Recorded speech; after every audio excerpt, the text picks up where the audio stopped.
صدر اللہ فاضل، غلامان صدر اللہ فاضل، آئیے بارگاہ نبوت و رسالت میں حاضری دیجیے.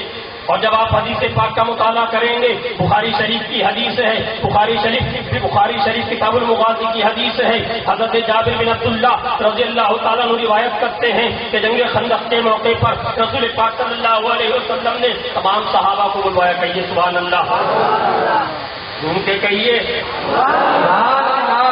تمام صحابہ کو بلایا اور کہا کہ صحابیوں یہاں پر خندق تیار کرو، یعنی کہ گڈھے کھودو، مدینے کے ارد گرد گڈھے کھودو. تمام صحابہ گڈھا کھودنا شروع کر دیا، تمام صحابہ نے خندق تیار کرنا شروع کر دیا. اتنے میں ایک خندق کے دوران ایک بڑی سی چٹان آ گئی، ایک بڑا سا پتھر آ گیا. تمام صحابہ اکرام اس کو توڑتے توڑتے عاجز آ گئے، کسی طریقے سے ٹوٹ نہیں رہا تھا. حضرت جابر بارگاہ نبوت رسالت میں حاضر ہوئے، عرض کرتے ہیں یا رسول اللہ صلی اللہ تعالیٰ علیہ وسلم، خندق کھودنے کے دوران خندق کھودنے کے دوران ایک بڑی نشست اور لمبی چٹان آ گئی ہے. اے میرے آقا، اگر ہم نے اس کو نہ توڑا تو دشمن اس کو پھرو بنا لے گا اور مدینے میں داخل ہو جائے گا. اے میرے آقا، وہ ہمیں بہت نقصان پہنچائے گا.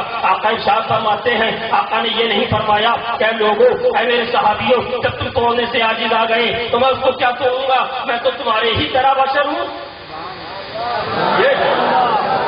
نبی نے یہ نہیں فرمایا، بلکہ تاریخ بول رہی ہے، ہسٹری بتا رہی ہے. نبی یہ پاک اٹھے اور چل دیے، کہا کہ دکھاؤ وہ چٹان کہاں پر ہے، وہ پتھر کہاں پر ہے. میرے آقا وہاں پر تشریف لے گئے. حضرت جابر فرماتے ہیں نبی یہ پاک صلی اللہ علیہ وسلم نے تیشا لیا اور وہ ہتھیار لیا جس سے پتھر توڑا جاتا ہے، اور ایک ہتھیار اس پتھر کے اوپر مارا. وہ پتھر جس کو تمام صحابہ توڑتے توڑتے عاجز آ گئے تھے، وہ ایک ہی چوٹ میں، ایک ہی بار میں ریزہ ریزہ ہو گیا.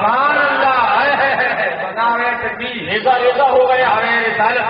مسلک اعلیٰ حضرت، وہ پتھر ریزہ ریزہ ہو گیا. پتا چلا کہ نبی کے پاور اتنی ہے، نبی کا اختیار اتنا ہے، نبی کی قوت اتنی ہے، جہاں پہ تمام صحابہ کی قوتیں جواب دے جائیں، جہاں پہ تمام صحابہ کی طاقتیں جواب دے جائیں، وہاں پر میرے آقا جلوہ گر ہوتے ہیں. تمام اپنی پوری توانائیوں کے ساتھ یہ نہیں فرماتے ہیں کہ میں تمہارے ہی جیسا بشر ہوں، میں تمہارے ہی جیسا بشر ہوں، جب تم نہیں توڑ پائے تو میں کیا توڑوں گا. میرے دوستوں، آپ بھی روزمرہ کا کام کرتے ہیں، ایک کام آپ بھی کر کے دیکھیے گا. ایک اینٹا لیجیے گا، ایک پتھر کو رکھیے گا اور ایک ہتھوڑا لیجیے گا یا کوئی ہتھیار لیجیے گا. آپ اس کو توڑیے. جب آپ توڑیں گے تو جس جگہ چوٹ پڑے گی اس جگہ بھلے ہی بالو ہو جائے، اس جگہ بھلے ہی ریزہ ریزہ ہو جائے، لیکن اس کے سائڈ میں، اس کے ارد گرد اور چھوٹے بڑے پتھر بن جاتے ہیں، چھوٹے بڑے ٹکڑے بن جاتے ہیں. لیکن نبی کے مارنے کا اعجاز اس سے بھی ثابت ہو گیا کہ نبی ایک ہی وار کرتے ہیں، کبھی ایک ہی چوٹ مارتے ہیں اور پورا پتھر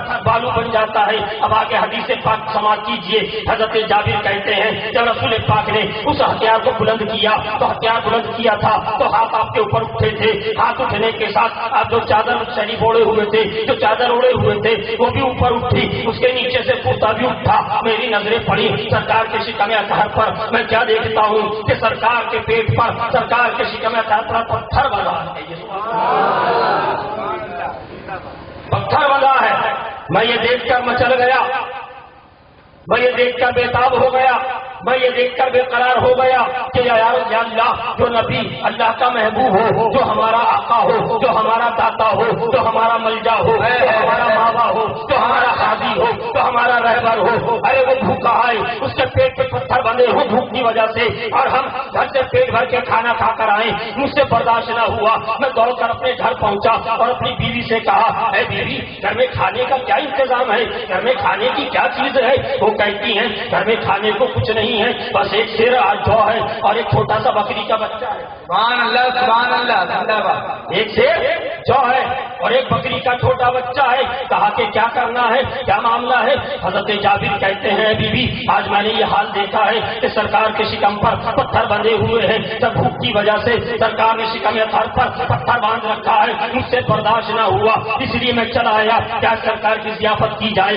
آج سرکار کی دعوت کی جائے. حضرت جابر کی بیوی کہتی ہیں کہ ارادہ بہت اچھا ہے لیکن کھانے کا کل سامان یہی ہے. حضرت جابر کہتے ہیں ایک کام کر، تو آٹا پیس جو کا اور میں گوشت بناتا ہوں، بکری کے بچے کو ذبح کرتا ہوں. حضرت جابر نے بکری کے بچے کو ذبح کیا. بوٹی بوٹی کرنے کے بعد اپنی بیوی کے حوالے کر دیا کہ جلدی سے تو کھانا بنا، میں سرکار کو لے کر آتا ہوں۔ جو ہی آپ بڑے، آپ کی بیوی نے کہا اے جابر جا تو رہے ہو، ایک بات سن لو، کان کھول کر سن لو، کھانا کم ہے، کھانا تھوڑا ہے، زور سے دعوت نہ دینا، اعلان کر کے دعوت نہ دینا، بلکہ سرکار کو چپکے سے دعوت دینا۔ اگر سب کی دعوت کر دو گے تب چلے آئیں گے تو میری فضیحت ہو جائے گی، میری رسوائی ہو جائے گی، اور لوگ کہیں گے، صحابہ کہیں گے، مہاجرین کہیں گے، انصار کہیں گے جب کھانے کا نہیں تھا تو اتنی لمبی چوڑی دعوت کا اہتمام کیوں کیا؟ حضرت جابر کہتے ہیں کہ ٹھیک ہے میں ایسا ہی کروں گا۔ حضرت جابر خندق میں پہنچتے ہیں، میدان خندق میں پہنچنے کے بعد آقا کے کان کے پاس اپنا منہ لے جاتے ہیں اور رازدارانہ طور پر